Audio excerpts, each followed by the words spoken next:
Hi guys, welcome back to my channel. Today I'm going to be starting a few seeds indoors. It's cold and rainy outside, so I'm going to be doing it inside. Sometimes if it's warm enough, I'll sit on my back porch and do it, but today I'm going to do it in my laundry room. And it's a little noisy out there, so that's why I'm starting this recording in here, and then I'm going to move into the laundry room and start the seeds. But when you first start growing things from seed, it can feel a little intimidating, especially if you're used to just going to the local nursery and buying the starts that they have there. It can seem a little intimidating, but it's actually pretty easy. You just have to have a few things. And I would say the first thing I think about is, okay, where am I going to put my seedlings? So some people start them in a greenhouse if it's warm enough. If it's not warm enough, you have to think about a heater, and that can add a little bit more to your energy bill. So I like to start mine in the house. I have them in my laundry room, and I have them on a shelf that is steel, and then it has wheels on the bottom so that I can wheel the seedlings outside when I'm ready to harden them off. And then I'd also be thinking about light. And some people do sit their seedlings over near a sunny windowsill, especially if you have a south-facing window. You may be able to get away with that, but I find you get the best results when you have grow lights, so you can get more seedlings in there instead of having them all kind of laying out on a table in front of a window. It takes up more space. Also, it reduces the risk of the seedlings getting more leggy, which means the seedlings, sometimes if they're not getting enough light, they'll get long and stringy and kind of bent over. They'll bend over towards the window. I've personally never had that happen when I have them under grow lights. You do have to make sure though that the grow lights are at the appropriate height. You don't want them too far away. You don't want them like right on top of the seedlings. You want them usually like a couple inches above.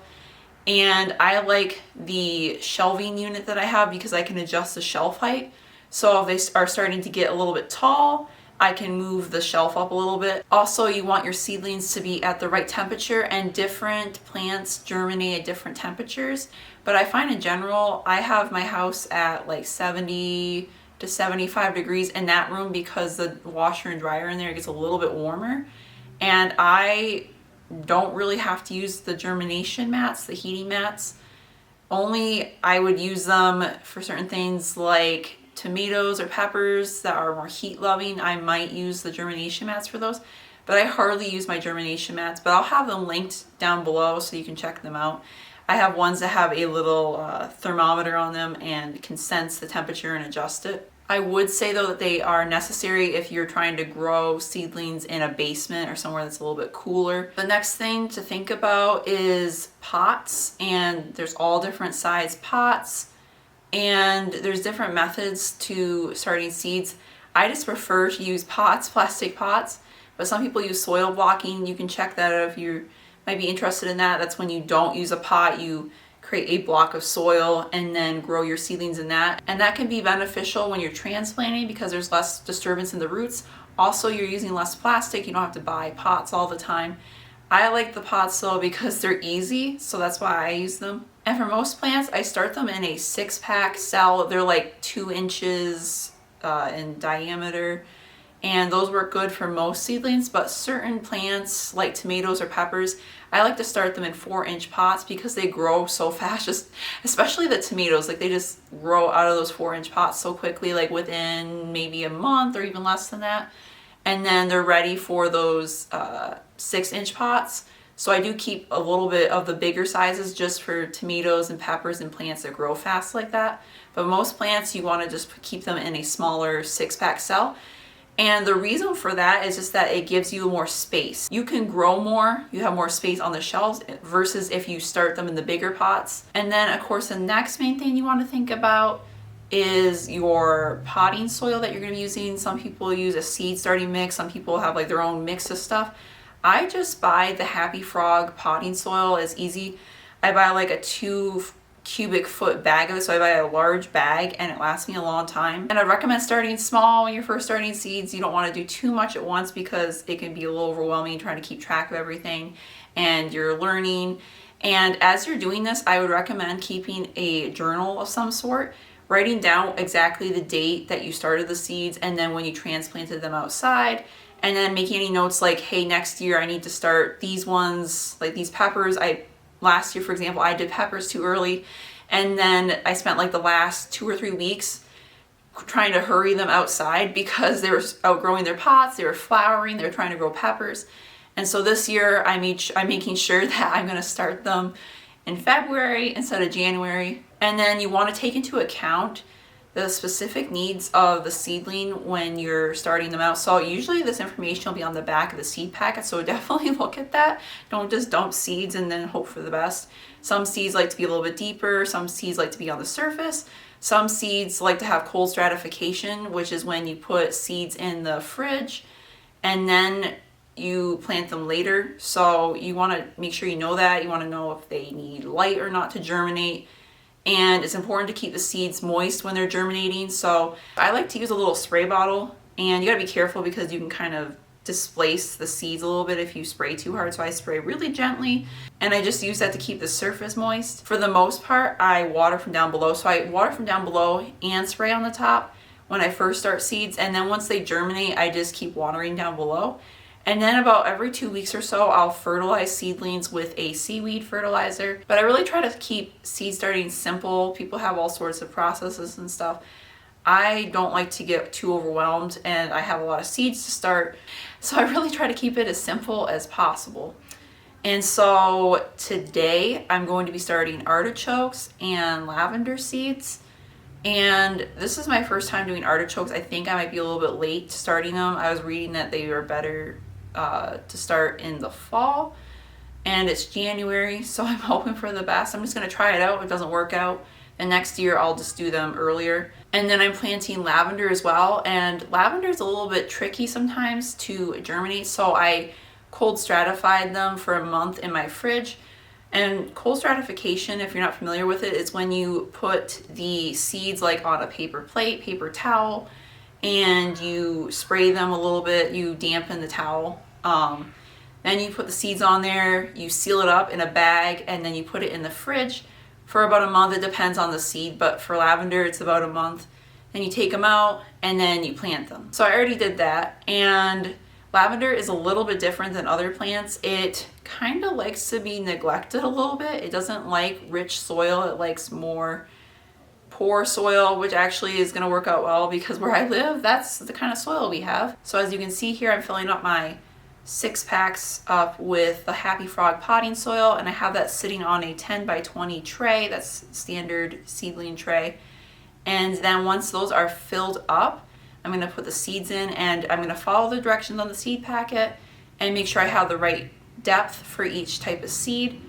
And lavender likes to have light to germinate, so I'm going to make sure it goes right underneath the grow lights right away. For the artichoke, I'm just adding in a pinch of bone meal and blood meal. I think it would be fine without it, but I've just in the past had seedlings die on me. Last year, I used a cheaper quality potting soil, and I had so many nutritional deficiencies in my plants. The Happy Frog soil is a lot better, but I was kind of traumatized by last year. So I'm just being careful, and I need just a tiny little pinch of nutrition to the soil before I start my seedlings. But the lavender doesn't need that, so I'm not doing it with the lavender. Now I am misting the top, and then I'm going to bottom water, which means you're pouring the water in the bottom of the tray. You don't want to pour it all over the top of the soil because it moves the seeds around too much. And then once the seeds germinate, I stop spraying them. I just let the bottom watering do its thing. And another recommendation I want to have, especially if you haven't started seedlings before, is to not overwater your seedlings, because that happened to me when I first started seedlings indoors. I was watering like every day or every other day thinking that's what they needed. And plants don't need that. Typically, it'll be like once to maybe twice a week you might need to water them. And you'll know you need to water the plants when the top part of the soil's dried out. Other than that, if it looks wet, don't water it. And then something else that I've encountered when doing seeds indoors is you might see some green algae or mold growing on top of the soil. That's common. The algae, I'll just sprinkle like a little bit of cinnamon on top of it, and that helps to keep it under control, or you could just remove it a little bit.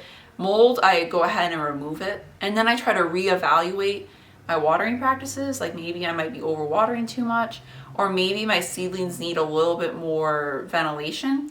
And it's a really good idea to use a fan in your seed starting room. And this is not only for ventilation, but it also helps to prepare the stems of the seedlings. It makes them like thicker and stronger, much like the wind outside. So it kind of prepares them for being outdoors. And then once your seedlings have reached the right maturity, you're getting close to your last frost date. Usually about a week or two before that, I start hardening them off. And that means just taking them outside and then bringing them inside overnight. And you want to start out by bringing them out for an hour. Then the next day you bring them out for like 2 hours. And you just keep adding on until you get to the full day. And you bring them in at night until the last day. So that like the night before you're going to plant, you keep them out overnight. And what this does is it helps to avoid transplant shock. But at the same time, even when you harden them off, you will see maybe a little bit of a transplant shock where the plants will kind of wilt. And then after a few days of like watering and care, they will come back to life. And so as I mentioned, there's different requirements for different seedlings. And I recommend looking at the seedling packets and also looking online when you're buying the seeds. They will have the recommendations on there, you know, the days to maturity and stuff. And also I would look into local gardening groups in your area. Go on Facebook and find like Baltimore area gardeners or something like that and see what people recommend for planting times, because sometimes it differs from what it says on the seedling packet. I've noticed this, especially living in the South, a lot of growing recommendations are directed more at people that live in more northern climates. And here, for example, it says to start like your onion seeds 10 to 12 weeks before the last frost date. When I did that the first time I was growing onions, my onions did not grow well. And then I talked to people in my area and they're like, oh yeah, you got to start your seedlings back in the fall. You can't wait until January to start your seedlings. You got to start them early. I've had a few experiences like that where things don't grow exactly how the seedling packet says they're going to grow. So I would definitely not only look at the seedling packet, but consult people in your area. I also wanted to mention one more thing before I close out this video, is that you got to keep an eye on your seedlings and make sure they don't outgrow their pots. You don't want your seedlings to become root bound. And that is when the roots start to poke up the bottom of the pot. And if you pulled the seedling out of the pot, you would see like the roots are all wrapped around the outside. That's not good. It's not terrible, but you want to get them into a bigger area right away. And there are a few signs other than the roots sticking out of the bottom of the pot that you can look at. And one is if the soil's drying out really fast, or if the plant is just, you can tell by looking at the plant, like it'll look really large, it'll look too large for its pot. So keep an eye on that, because you don't want your seedlings to become root bound. They won't grow as well once they get transplanted outside. So this is my basic seed starting guide, and this is everything I can remember off the top of my head, but I'll have something more detailed linked in the description box, so check that out. And I'll have some of the tools and pots and stuff that I use linked in that blog post as well. So check that out after you watch this video. And please be sure to like, share, and subscribe. I will have some more gardening videos coming up this spring. And I'm also going to be having a baby this spring. So it's going to be a little bit busy this spring. And I hope that this video was informative. I'll see you guys again soon. Be well, guys.